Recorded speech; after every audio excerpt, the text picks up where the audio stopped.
I hope that someday I will be free, me and my daughters, and I mean we can live like in freely and even without the need to trade with anyone, and most certainly not with filthy Homo sapienses. I mean, creating manufacturing and creation of stuff can be very very important. And as I said, I mean, I already have plans. Like, I mean, first, like, I mean, preliminary plans of creation of models. I mean, working models, small scale, like miniatures, but I mean, working miniatures of power plants. So, I mean, this can be very handful. Like, I mean, yeah, living off grid, but like you see in many YouTube videos of all sort of people that like living in Alaska or also all sort of like places in the United States. I mean, it's mostly, I mean, it's something that is actually, I mean, I think that mainly Americans, like not all Americans, of course, but like, I mean, there's like it's a subculture of the United States that actually I'm really like, I mean, I kind of like it is for many years I found it interesting. And like, I mean, like the subculture of, like, the doomsday preppers. Like, I mean, so yeah, in I mean, it's at least in potential, like in potential I see myself as, I mean, I don't live like that, but in my mind, like in my mind, I see myself potentially like one of these, like like one of the doomsday like Americans. I say Americans because, I mean, it's mostly, I think it's like American subcultures. It's nothing to do specifically with the United States, but just, I mean, there are people in the United States, I mean, in Alaska and also in other places in like in the United States that, I mean, that like this, I mean, that create this subculture that I found interesting, the subculture of the like survivalists and the doomsday preppers. And potentially I see myself as a person that can, I mean, that can fit to this subculture. I would also like say that, I mean before, like, I had like daughters, like when I was younger, I really like long hikes, like when like you carry everything like on you. And like in Israel I've done several of those, but in Israel it's actually difficult to do. I mean, it's such a small country that you can't walk a lot. I mean, much without like seeing other people and seeing civilization. But I've been in I mean, the longest trip that I've done like solo is the John Muir Trail in Sierra Nevada in the United States, like 17 days. And it was amazing. And I've done smaller like hikes, like, I mean, solo hikes with everything like on, so I like this subculture. So yeah, if I will be in a situation that I will need to in the future, that I will need to find, I find myself like, I mean, like that I actually need to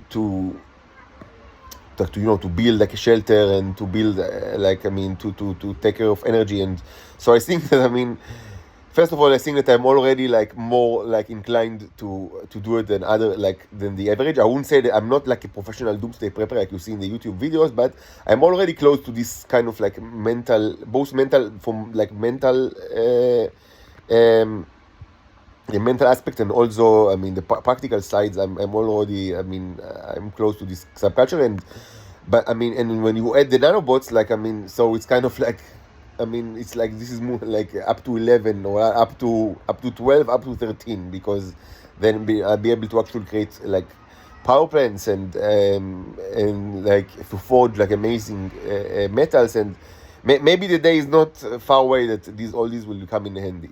So yeah, I mean, the nanobots are important. I mean, for me, I mean, for all these practical side. But my journey did not start with the nanobots. It started, I mean, so the most important like aspect of my journey was, um, I mean, my personal connection with God.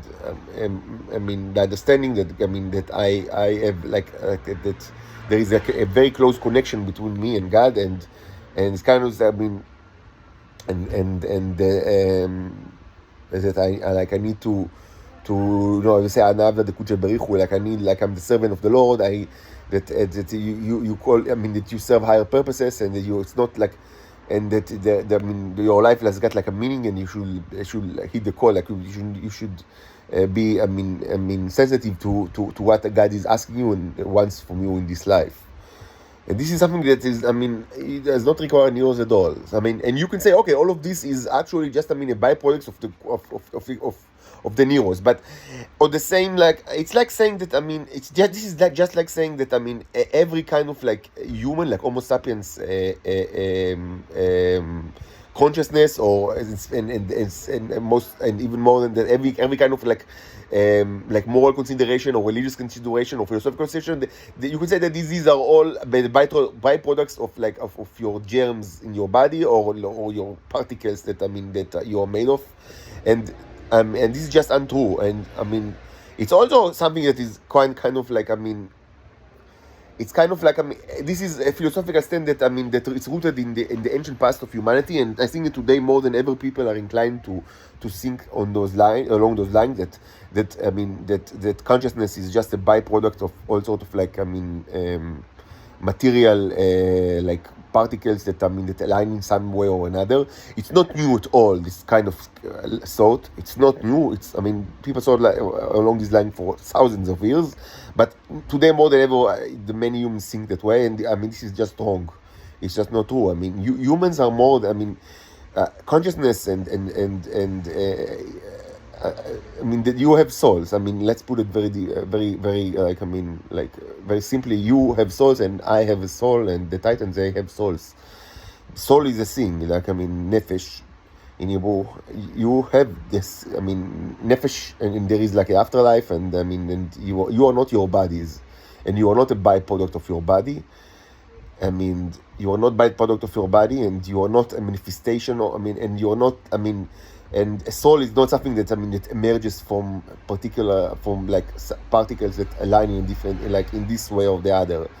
And this is just wrong. And again, it's an ancient thought. It's nothing new about the question about viewing the soul as something that is kind of manifestation of material things that work together like clockwork or in this way or the other. It's not new at all. Many people around the globe thought along those lines for thousands of years, but today it's just people more than ever just I think that it's still a minority view.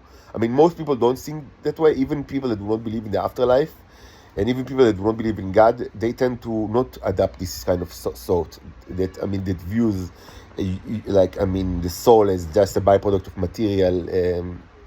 material entities that aligned in this particular way. But it's getting more popular today, and this is just wrong. But maybe it's just not the time and place to deal too much with this question. So, but it was important to raise the issue, because it's kind of this of course, because it's somewhere somewhat parallel to the question of whether I am a byproduct or manifestation of certain alignments of the neros. So the answer is no. And my whole life up until the last couple of months, including the majority of my journey since 2019, my religious journey, and also practical journey in this world, was not something that was related to the neros. You could say that it wasn't possible without the neros, but as much as of course, the prophet Moses or the prophet Muhammad or even Jesus Christ, they will not be able to do anything without the germs in their body. Yeah, they had germs in their body, right? So regarding Jews, I'm not sure that he didn't have neros in their body, but it doesn't really matter. Yeah, whether that you need, they all the three, they ate. We know that from the scripture that they ate food, right? They needed, they consumed food, so something had to digest the food, whether it is germs or neros. So, but no one will said that Moses was his germs, or that Muhammad was his germs, or that Jesus was his germs or neros, whatever. That no one is in his right mind would say that, because it's stupid. It's stupid to say that the person is the germs in his body. Yeah, they need to eat, and digestion requires germs or germ-like creatures. Yes, but it's they are not. They are not the things that that are inside their bodies. It's ridiculous to say it. So in the same way, my journey, and my both subjective journey and objective, the way that I act in this world, and my discoveries, and that are mostly independent, because I'm always alone, as you know by now. Everybody understands that I'm not related to any intelligence agency, not Israeli one, and not any other else. That is, I walk alone and I act alone, and I it's me and God, and yeah, the Neros are there, but to say that, I mean, it's a manifestation of the Neros is just, it's wrong, and it doesn't sit well with my subjectivity and the way that I act in this world. Okay, that's it for now. If you have more questions, I mean, on this subject, I will be glad to answer. And I hope that later today I'll do another video, or science video. I feel I really, I mean, having a back pain, so I allow myself just to take a couple of days, like, I mean, of slacking off.